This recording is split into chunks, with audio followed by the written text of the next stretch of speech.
আসসালামু আলাইকুম রহমতুল্লাহ বারাকাতুহ। মধ্যপ্রাচ্যের সর্বশেষ পরিস্থিতি নিয়ে আজকের এই সংবাদ বিশ্লেষণে আপনাদের সাথে রয়েছি আমি মোহাম্মদ জাকিউল আলম ভুঁইয়া। ইরান এবং যুক্তরাষ্ট্রের মধ্যে 17 জুন যে একটি সমঝোতা স্মারক স্বাক্ষর হয়েছিল, সে স্বাক্ষরের মাধ্যমে সারা পৃথিবীতে একটি স্বস্তি নেমে এসেছিল। তেলের বাজারে, তেলের বাজার মূল্যে এর প্রভাব পড়েছিল। বৈশ্বিক অর্থনীতিতে এর একটি সুস্থ প্রভাব আমরা লক্ষ্য করেছিলাম। কিন্তু কিছুদিন যেতে না যেতেই আবার ইরান যুক্তরাষ্ট্রের যুদ্ধের দামামা।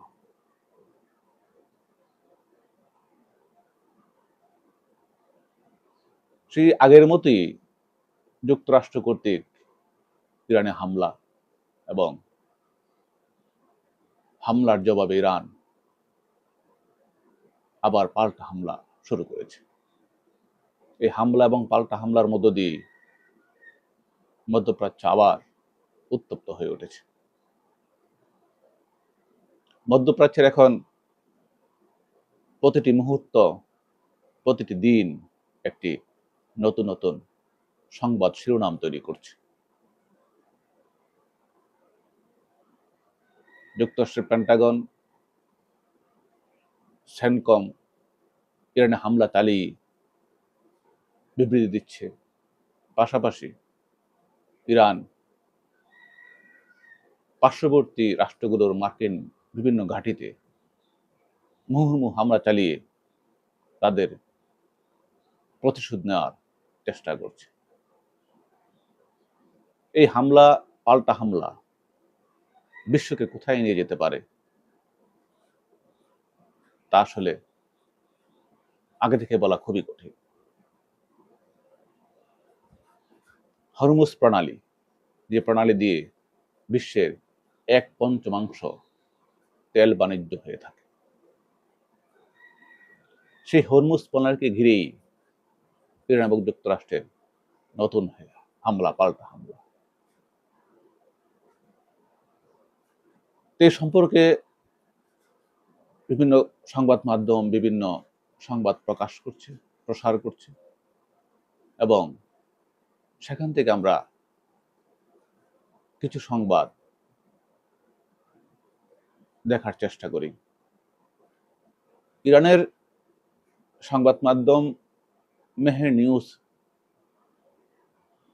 ইরান আইআরজিসির কমান্ডার একটি মন্তব্যকে সামনে নিয়ে একটি শিরোনাম করেছে, পরবর্তী ধাপের অভিযান এখনো বাকি, যুক্তরাষ্ট্রকে কড়া হুঁশিয়ারি আইআরজিসির। আইআরজিসির মুখপাত্র ব্রিগেডিয়ার জেনারেল হোসেন মাহাবি বলেছেন, শত্রুদের এমনটা ভাবা উচিত নয় যে তারা বর্তমান লড়াইয়ে একটি দীর্ঘস্থায়ী যুদ্ধের রূপ দিতে পারবে। তিনি সতর্ক করে বলেন, পরবর্তী ধাপে যাওয়ার আগেই ইরান প্রথমে যুক্তরাষ্ট্রকে সেই সক্ষমতাগুলো কাবু করে ফেলবে, গুটিয়ে ফেলবে।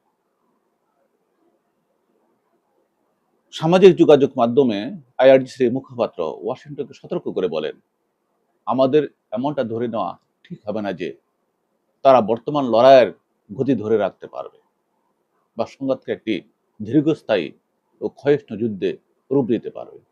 তিনি বলেন, এই অঞ্চলে যুক্তরাষ্ট্রের আক্রমণাত্মক অবকাঠামোগুলো ধ্বংস করার দিকেই বর্তমান ইরানের অভিযানগুলো নিবন্ধ রয়েছে। এরপরে শুরু হবে পরবর্তী পদক্ষেপ। প্রসঙ্গত, জর্দান, কুয়েত, বাহরাইন, কাতার এবং ওমান জুড়ে মার্কিন ঘাঁটিগুলোতে কয়েকদিন ধরে ইরানের লাগাতার মুহুর্মুহু হামলার পরই এ মন্তব্য সামনে এলো। অন্যদিকে মার্কিন বাহিনীও ইরানের দক্ষিণ উপকূলের একাধিক স্থানে আঘাত হেনেছে।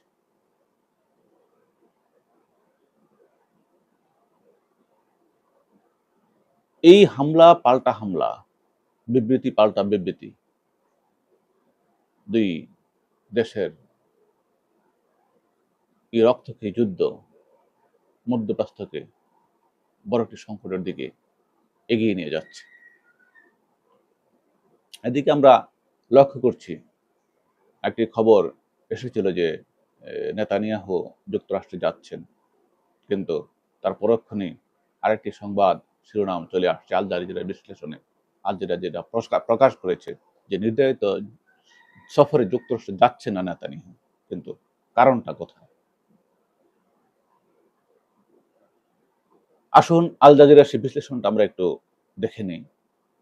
আগামী সপ্তাহে যুক্তরাষ্ট্রে নির্ধারিত সফরে যাচ্ছেন না ইসরায়েলের প্রধানমন্ত্রী বেনিয়ামিন নেতানিয়াহু।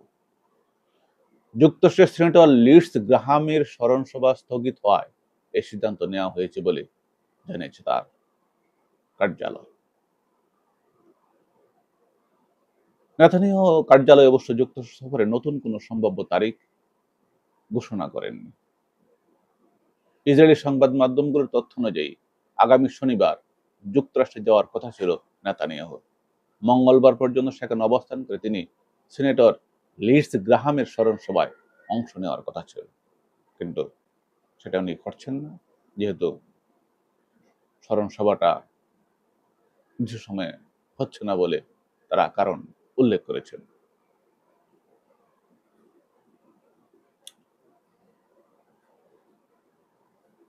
আরেকটি বিশ্লেষণ আমরা লক্ষ্য করছি, সেখানে যেটা বলা হচ্ছে সেটা হচ্ছে যুক্তরাষ্ট্রের হামলায় পিছু হটবে না ইরান, বড় ক্ষয়ক্ষতি মেনে নিতে প্রস্তুত বর্তমান ইরান সরকার। আল জাজিরা যে সংবাদটি প্রচার করছে সেটি হচ্ছে যে ইরান প্রমাণ করেছে যে তারা বড় ধরনের ক্ষয়ক্ষতি সহ্য করতেও প্রস্তুত। তাই যুক্তরাষ্ট্র যত বেশি ইরানের বিভিন্ন স্থাপনায় হামলা চালাবে, তাতে প্রতিশোধমূলক জবাব দেওয়া থেকে তেহরান সরে আসবে না, কারণ তারা নিজেদের অস্তিত্ব রক্ষার লড়াই করছে। তিনি আরো বলেন,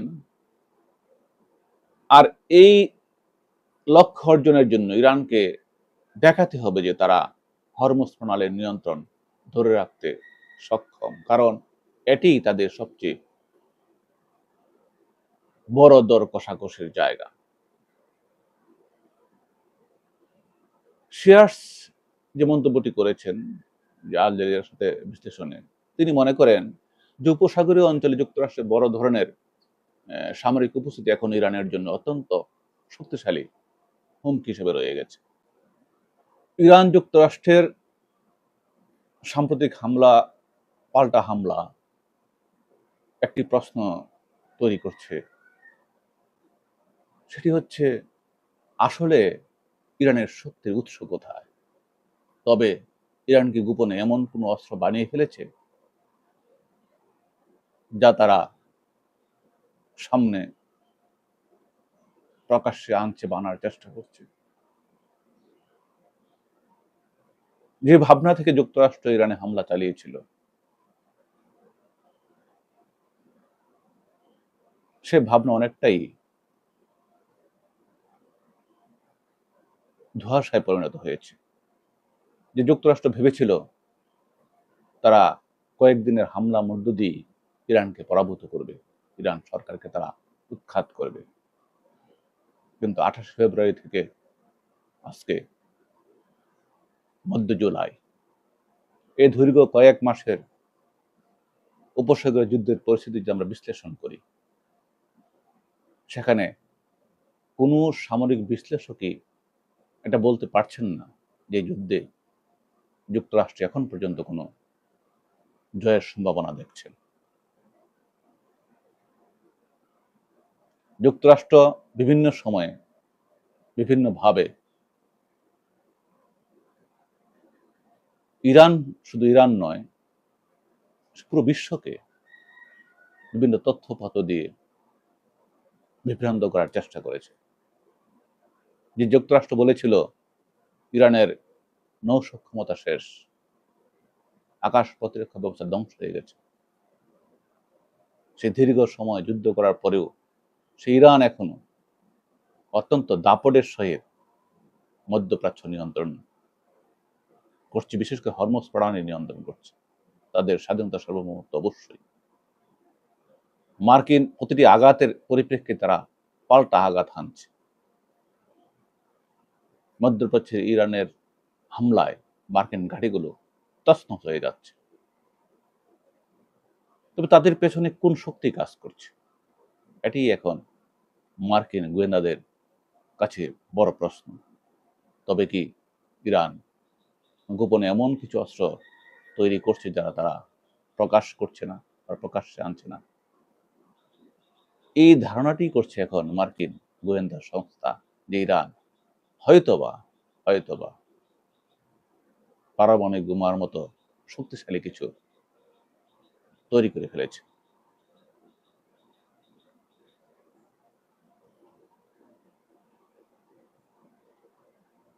না হয়তো ইরান কিভাবে এখন এই মন্তব্য করছে যে এই আক্রমণ তাদের শেষ আক্রমণ না, তাদের পরবর্তী ধাপ রয়ে গেছে।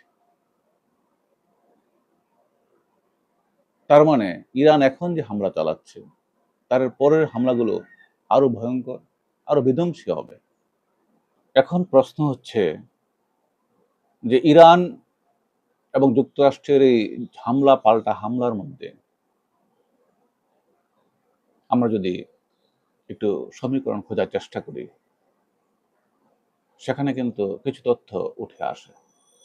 ইরানের পক্ষ থেকে বলা হচ্ছে তারা দীর্ঘস্থায়ী যুদ্ধের জন্য প্রস্তুত এবং তারা বড় ধরনের ক্ষয়ক্ষতি মেনে নিতে প্রস্তুত, কারণ তারা মনে করছে যুদ্ধ তাদের অস্তিত্বের লড়াই, টিকে থাকার লড়াই।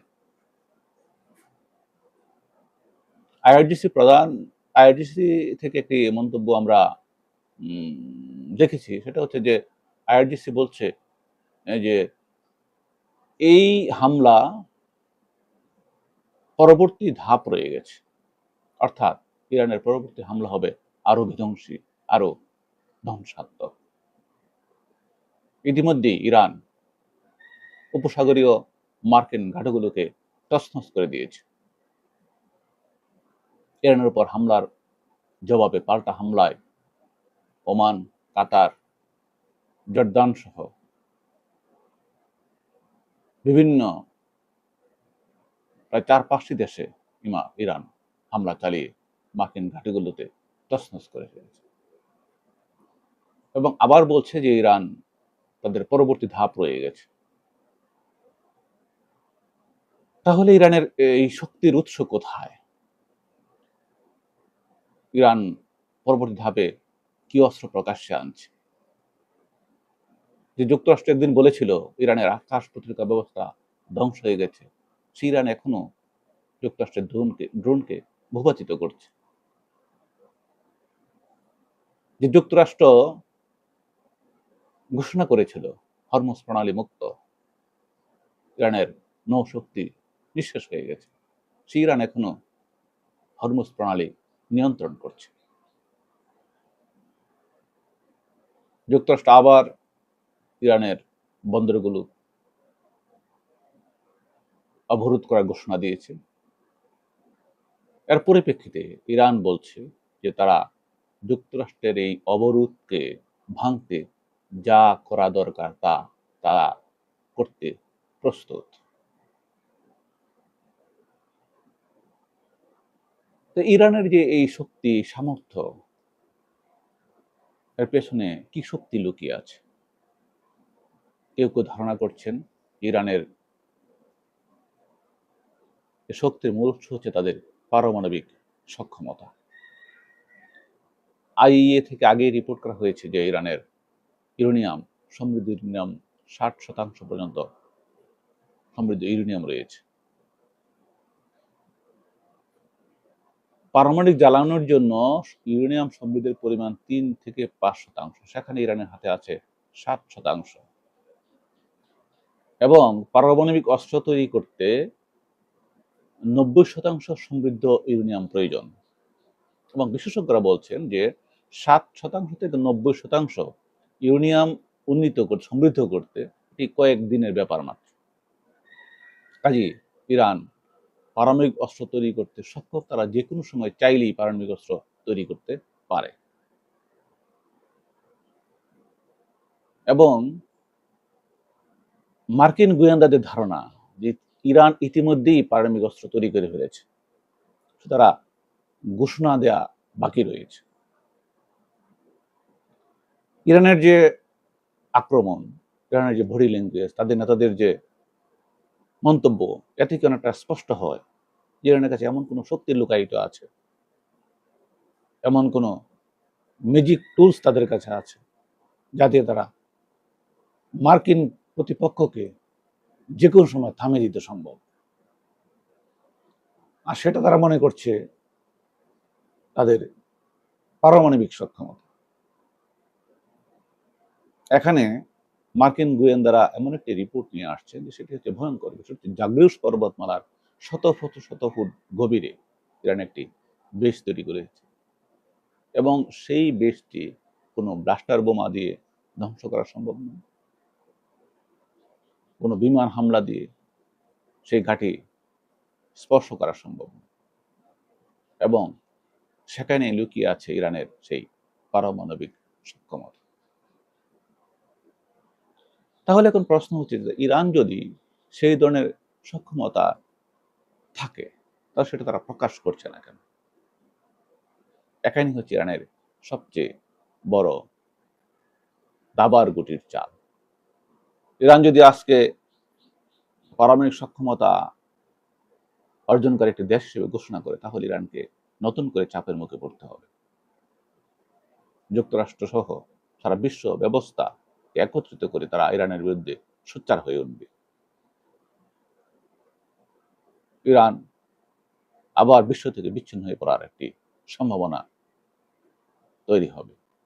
কাজী ইরান চাচ্ছে যে না, আমরা পারমাণবিক বোমা তৈরি করা এত কাছাকাছি রয়েছি, এটা দিয়ে আমরা প্রতিপক্ষের সাথে দর কষাকষি করতে সবচেয়ে সহজ এবং সুন্দর পথ।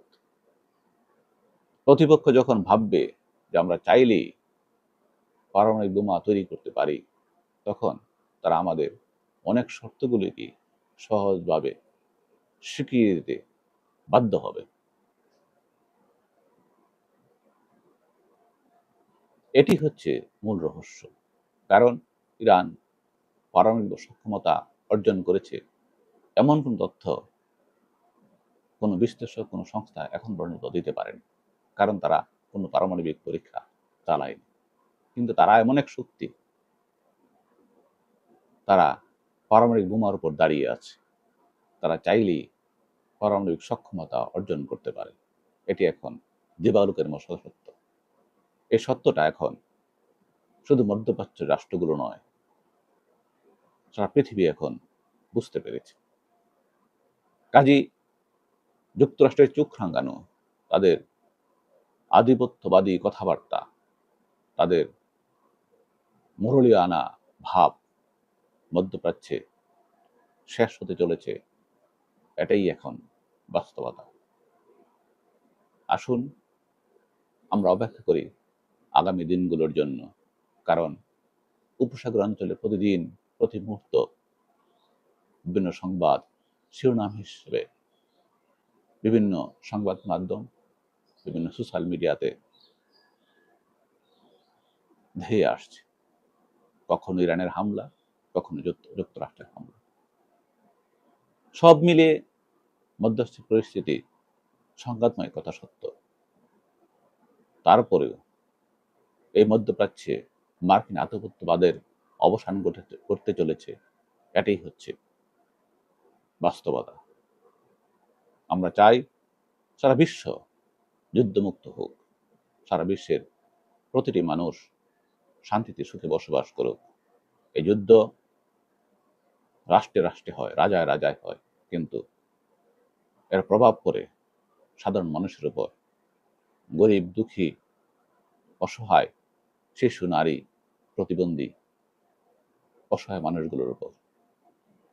তাদের দুঃখের দিনগুলো আরো দীর্ঘ থেকে দীর্ঘতর হতে থাকে। আমরা হয়তো যুদ্ধের কিছু দামামা, যুদ্ধের কিছু খবর প্রকাশ্যে নিয়ে এসে